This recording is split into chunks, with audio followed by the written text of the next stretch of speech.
მოგესალმები თქვენს მაყურებელს და მსმენელს და მე ახლა ძალიან მოკლედ შევეცდები ჩამოვაყალიბო ის რა მომიყვანა თქვენს ტელევიზიაში რომ საზოგადოებას მივაწოდო მართებული ინფორმაცია და დავსვა გადაჭრის გზები 2025 წლის 30/07-ს ივლის მეზობელმა კარებზე მომისხა მომწამლავი ნივთიერება ლოცვის აღვლენის დროს. ანუ ლოცულობ და საკმელოს ვანთებ და ხალხი არის ბოროტის მიმდევარი, ეს მას უშლის ყოფა ცხოვრებას და უკვე მესამედ მომწამლავი ნივთიერება მომისხა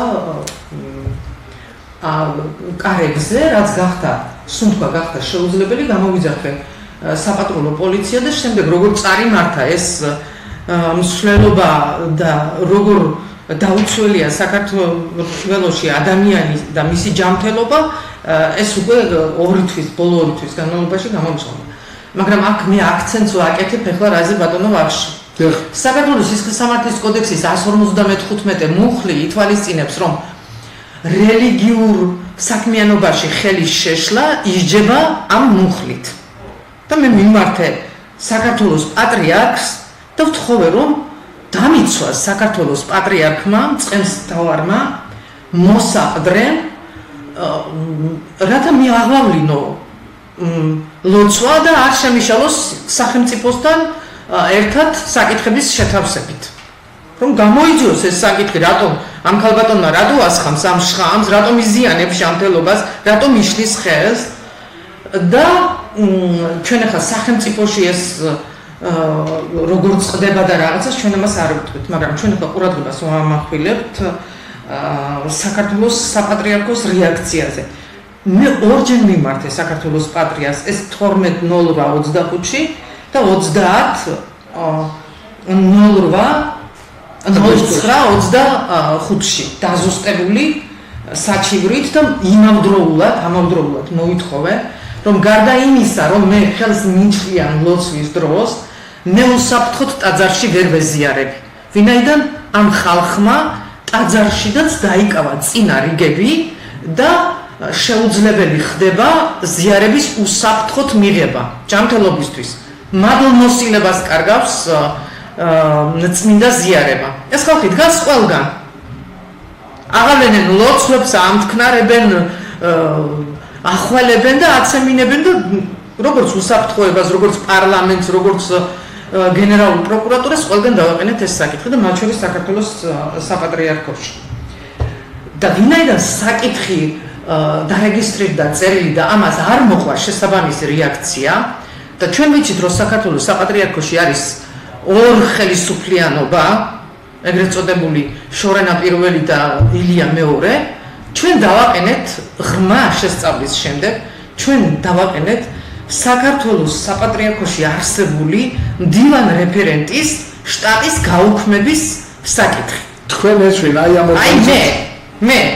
მე მანანა ორბელიანმა დავაყენე ეს საკითხი, ღრმად მაქვს ეს შესწავლილი მაქვს მსოფლიოში საპატრიარქოში, რომელიმე საპატრიარქოში თუ არსებობს ესეთი ინსტიტუტი მდივან რეფერენტის, რომელიც არის სულ სკანდალების ცენტრში გახვეული და დავაყენე საკითხი, რომ არ შეესაბამება მართვის სისტემას, ქმნის ორ ხელისუფლიანობას, მრევლისთვის გაურკვეველია მას, ვინ უნდა გასცეს პასუხი და საერთოდ ჯამში არავინ არ სცემს და უკვე 16 სექტემბერს დავაყენეთ ეს საკითხი და ეს არის აყვანილი აგრეთვე ნომერზე.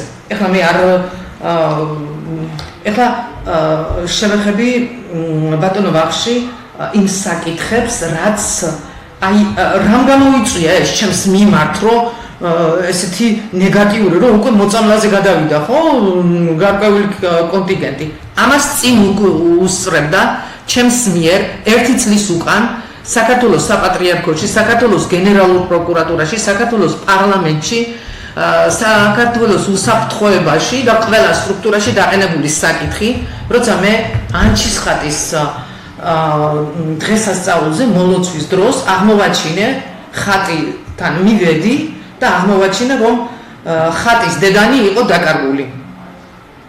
ანუ ეს ერთი წლის წინ აღმოვაჩინა და იმ თავითვე დავაყენე საკითხი რომ ეს ხატი რომელიც ამირანაშვილის მუზეუმიდან გადააბრძანეს ჯანაშიას მუზეუმში დედანი არ არის. ეხლა დაინტერესდნენ საიდან იცის და ორბელიანმა საიდან იცის ეს ამბავი და ვინ აწვდის ამას ამ პატპოლნი ჩუმ ინფორმაციას. ორბელიანის მეგობარი იყო ელეგნე კავლელაშვილი, რომელიც იყო ცხონებული და იყო ძველი ოქროს ფონდის და მე მქონდა ყოველთვის ფუფუნება მივსულიყავი ხატის წინ და მელოცას საათობით წამეკითხა იქ დაუჯდომელი და მე ამ ხატს უფლის ძალით ვსწავლობდი ყოველ ნიუანსს, ყოველ მხარეს რომ წვრილმანს რომ აი როგორ მოხდა მისი გადასვლა კეცზე, ესაა კეცის პირის ხატი, როგორ მოცა გადასვლა, როგორ შეიძლებოდა ეს რომ აი როგორ მოაღწია ჩვენამდე. ამიტომ მე ეს ხატი დავიმახსოვრე და როცა მე მივედი უკვე ჯანაშიას მუზეუმში, ეს ის ხატი არ იყო და ვთქვი, ეს ის ხატი არ არის. მე ეს უთხარი რამოდენიმე მოძღვარს და არ შევცდე რამეში, სანამ წერილით მიმართავდე სახელმწიფო ორგანოს და საპატრიარქოს და ვთხოვე რომ ისინი მისულიყვნენ, მიბრძანებულიყვნენ ჯანაშიას მუზეუმში და შეემოწმებიათ შეესაბამება, რომელიც ჩემზე უკეთესად იცნობს ამ ხატს, ჩემზე მეტი ულოციათ ამ ხატის წინ და მათმაც დაადასტურეს, რომ ეს ის ხატი არ არის. ამ შემთხვევაში მე მივმართე გაეროს, იუნესკოს და მოვითხოვე, რომ ხატი სადაც არ უნდა იყოს გატანილი, ის არის საქართველოს საუკუთრება და ის უნდა დაუბრუნდეს საქართველოს. ერთი სიტყვით, ამის შემდეგ ჩემს მიმართ განვითარდა აი ესეთი მოვლენები და უკვე ჩემი ჯანმრთელობა და სიცოცხლე გახდა არა ხელშეუხებელი. ქალბატონო, ერთი კითხვა შეიძლება ჩავიწერო. რამე ოფიციალური ექსპერტიზა გაკეთდა იმისა, რომელიც არის ახლა გამოკითხული? არა. მე მოვთხოვე გაეროს და იუნესკოს, მან წარმოგვიდგინოს პრეისკურანტი, რომ რა ეღირება ამ ხატის, ვინაიდან იტალიის ექსპერტებს ამ ხატზე ნამუშევარი აქვს გადატანის დროს, შეიძლება და თუ არა მისი გადატანა, რაზედაც ქალბატონი ელენე თავს იკლავდა, რომ ამის დამძრევა აქედან არ შეიძლება და იტალიის იუნესკოს ექსპერტებს აქვს ამაზე ნამუშევარი. ეხლა ბატონო ვახში მე მოვთხოვე ამ გაერთიანებული ერების ორგანიზაციას და იუნესკოს რომ ეს უკვე დადგენილია რომ ის რაც აქ არის ეს არ არის და სახელმწიფოს გააჩნია ვალდებულება მტკიცების ტვირთი მისია და მან უნდა ამოიღოს ჯიბიდან ფული და უნდა თქვას რომ ქალბატონი ორბელიანი ცდება ეს ის ხატია, აი მე თქვენ ხო გჯერათ იუნესკოს დასკვნის, აი მე ჩამომყავს იუნესკოს ექსპერტები და შეამოწმებენ და ეს ის ხატი არის. მაგრამ ეს არავინ არ თქვა. ამას არავინ არ აკეთებს. და მე პირიქით ჩემს მიმართვაში ინგლისურ და ქართულ ენაზე, რომელიც მე მიმართ გაერთიანებული ერების ორგანიზაციას, მე ვთქვი რომ ამას ჩვენ ავკრიბავთ ამ ფულს ქართველი ხალხი, თქვენ ჩამოგბრძანდით, გააკეთეთ ექსპერტიზა და ჩვენ გადავიხდით ამ ფულს. მე შემიძლია ეს თან ხავკრიბო. და ამის შემდეგ ვითარდება ეს მოვლენები, ესე იგი მიიჩნიენ, არის ესეთი ბეჟანიშვილი, რომელმაც პირდაპირ ტექსტით მითხრა, რომ თქვენ დაუპირისპირდით ბატონ ივანიშვილს, ამიტომ ივანიშვილს, ბიძინა ივანიშვილს დაუპირისპირდი მე, მანანა ორბელიანი, რომელიც ვიცა. რითი დაუპირისპირდი? აი, მითი რომ მე ხატი აღმოვაჩინე და ეს არ არის ის დედანი. სად არის ხატი? ბატონო ვახში 25 წლის წინ ამ ხატში იყრდნდა ებრაელები 25 მილიარდს. ეხლა ალბათ 70-ს გადაიხდიან. ხო? ეს არ არის ის ხატი. და ამის შემდეგ ამ ქალბატონმა პირდაპირ ტექსტით მითხრა, რომ თქვენ დაუპირისპირდით ბატონ ივანიშვილს, თქვენ ხართ პროგრამაში და თქვენ აუცილებლად მოგწევენ იმას, რასაც აი მოგწამლავენ და ესე და რაღაცა ესეც. ეს კაცი ვინ არის თანამდებობით? ეს არის ჩვეულებრივი ქალბატონი, რომელიც ემსახურება ამ შიდა და არის ფარული თანამშრომელი ორგანოების. უშიშროების გასაგები. ეგ იმაში ჯანაშიას ინსტიტუტი. არა, ეს აი ეს ნაცნობობიდან მოსული ადამიანი. ეხლა ბატონო ვახში რაც მთავარია, გარდა იმისა, რომ მე რაც შხამი მოასხეს, ის დღემდე იქ არის, არავის არ მოუწმენდია. პოლიცია მოვიდა, გადამიყვანა პოლიციის განყოფილებაში და უკვე მეხუთე ჯერ გენერალური პროკურატურა იღებს საჩივარს, გადაგზავნის ქალაქის პროკურატურაში, ქალაქის პროკურატურა რაიონის პროკურატურაში და იქ ერთი თქვენი ნინო ჟვანია, რომელსაც ამ საცოდავგოგოს აწერენ ამ საქმეს და პასუხს ვერ იძლევა. დღემდე შხამი მიახმაკარებს და გარდა ამისა გასაღები, ბინის გასაღები აწვალეს და გასაღები არ შედის შიგ.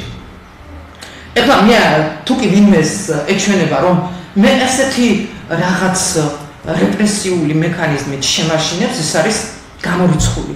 მე დავიბადე ერთხელ, ძალიან ცუდი ქრისტიანი ვარ, ძალიან უღირსი მაზიარებელი, სულ რამოდენიმე თვის უკან ვისწავლე ნორმალურად მრწამსი, მაგრამ მე დავიბადე ქრისტიანად და მე ავასრულები ქრისტიანად.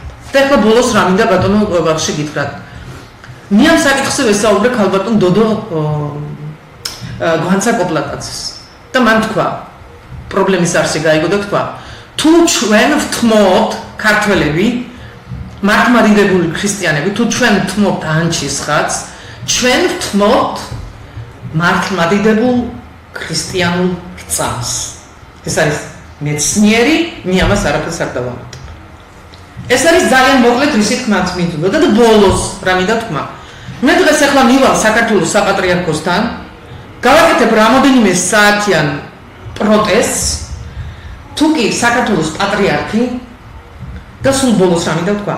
საქართველოს პატრიარქი, რომელიც 2 თვის განმავლობაში რეაქციას არ აქვს, მანამ მის ხურამდე არ მიდის ორბელიანის ტკივილი, მრევლის, რომელსაც წამლავენ ლოცვის დროს, არ აინტერესებს უსაფრთხო ზიარება და იგივე პატრიარქს გამოაჩენენ ტელევიზიით, რომელიც 4 ოქტომბერს აძლევს ხმას.